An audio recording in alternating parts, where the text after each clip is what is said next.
Hi, in this video, we will try to understand one of the basic concept of finance, which is time value of money.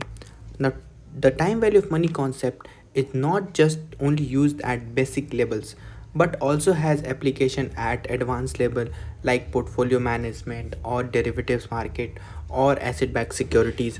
So let's get into the video. The very first thing is the definition of time value of money. What does time value of money means? The time value of money says that the sum of money is worth more today than in the future, which simply translates into the purchasing power of money decreases over time. If you have $100 today and if you have $100 after a year, the $100 today is worth more than the same amount that will be in after 1 year. We have always heard that time has its money component, or we simply says that time is money, but we never try to understand the logic behind it. We always say that money has time value. This is very simple but a very powerful form of concept in finance, which simply says that a rupee today is worth more than a rupee tomorrow because of its earning potential. Now the real question is, why does we say that time has value, time has money component associated with it? So there are three main reasons we can say that why there are time value of money. And the very first one is the opportunity cost, which simply translates into money can be invested to generate return. Suppose you have $100 today, so that with this $100 you can invest in any investable securities like fixed deposits or stocks to earn something at the end of 1 year. So with that $100 you can invest to earn, let's say, $10 at 10% per annum. Now after a 1 year you will have $110. And there is another person which does not invested its money and keep his $100 as $100. So you can see that the $100 can be grown to $110, which simply translate to 110 is more valuable than 100. And this because of this opportunity of investing and generating return. We simply associate that time has money has a time component. The second factor is inflation. Over time we know that prices increases, and which decreases the purchasing power of individual.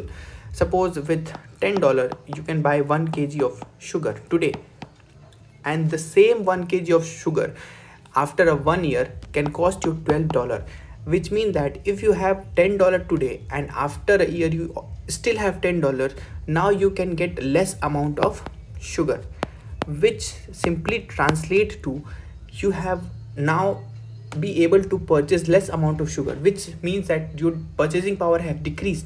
Hence, because of inflation, we simply says that with time the value of money decreases. And the third factor is risk and uncertainty. We are not very sure that what will the future be look like, and we are not very sure how much inflation will be in the market and what will be the future cash flow. Hence we often say that because of risk and uncertainty in the market, money have a time value.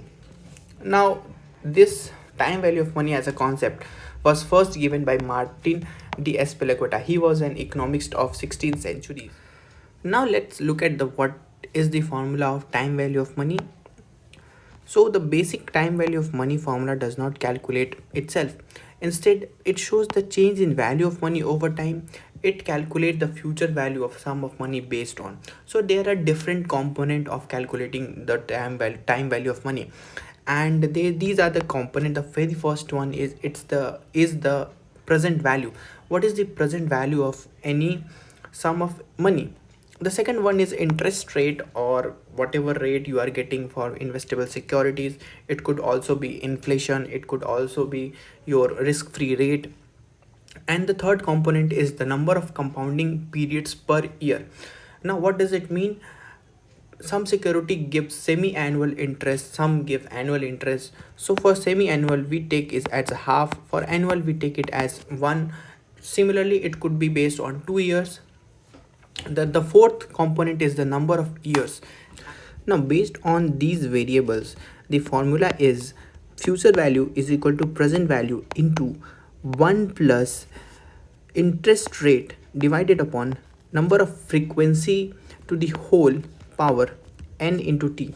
Now let's look at example so it will be more clear how to calculate the future value of any sum. Here, using the formula above, let's say you have $5,000 today and you can expect to earn 5% interest on that sum each year for the next 2 years. Now you have present value as 5,000. What is my I would be 5%. What is my frequency of compounding, that is per year, annual, and for how many years? That would be 2 years. Now putting all these things together, we can say that 5,000 into 1 plus 5% upon 1 to the power 2, which will yield to 5512.50. Now this is the formula and its application. Similarly, we can also calculate present value of future money formula. It is nothing but just the reverse of future value, which can be said that the formula can be used to calculate the present value of money to be received in the future. Now what does it mean? Suppose after 1 year you are expected to receive $1,000. Now this is the value of money after 1 year. What will be the value of money, that $1,000, at your present time? Now what will be the formula for this? Let's say we consider the option of someone paying 1,000 today versus 1,100 a year from now. If you could earn 5% on investing the money now and wanted to know what present value would equal to future value of $1,100, for how much you should need in hand now in order to have 1,100 a year after from now, which means that suppose you want to have a total of 1,100 after 1 year, what is the money that you need at this moment, so it will grow at the rate of 5% and yield me a sum of $1,100. So it is nothing but, we know that the formula for future value is equal to present value into 1 plus I upon n to the power n into t. Now we need to calculate the present value formula. We simply reciprocate it to the left hand side of the equation, which is present value is equal to future value divided by 1 plus I upon n to the whole power n into t. The same thing is done here. You can see the same thing is done here also to calculate the formula, to calculate the sum, and it is yielding me an amount of $1,047. Now what does this mean? It means that today if you receive $1,047 and this $1,047 if yield at 5% per annum, and after 1 year you will have a sum of $1,100, and this is what it is written here. Now to make things easy for you, there are a number of online calculators to figure out future value or present value of money. Just go to Google and search for TVM calculators and you will find multiple calculators that you can use and get the desired result. Now one more application of time value of money is net present value examples.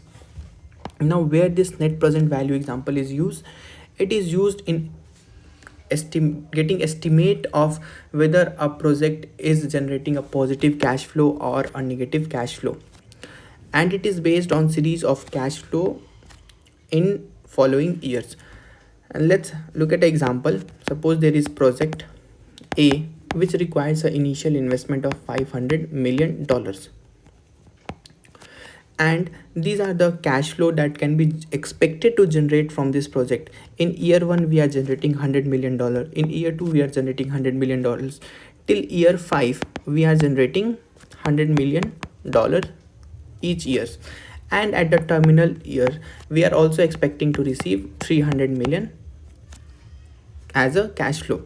Now the rate at which we are borrowing the money, or the rate of interest, is 10%. Now discounting each of the cash flow, we can see that in year 1 that we money receive is $100 million, its present value will be 91. Similarly in year 2, if it discounted back for 2 years, its value will be $83 million, and till year 5 if we add this, we are getting a sum of $565 million. Now we invested $100 million in the beginning, but we are generating a net of 565 million in cash flow in 5 years, which means we are getting a surplus of $65 million, which giving me an indication that okay, this project can be taken for, proceed, and we can go ahead with this project because we are generating a positive cash flow from this project. Now, this was the time value of money concept, which simply means that the sum of money today is worth more than sum of money in the future. And based on these principles, we can calculate future value of any sum of money, present value that we are expecting to receive in the future, and discounting it back to the present value. And also we can calculate net present value of any project that we are expecting to generate cash flow. I hope you like this video. If you find this video useful, do subscribe to the channel and stay tuned for more.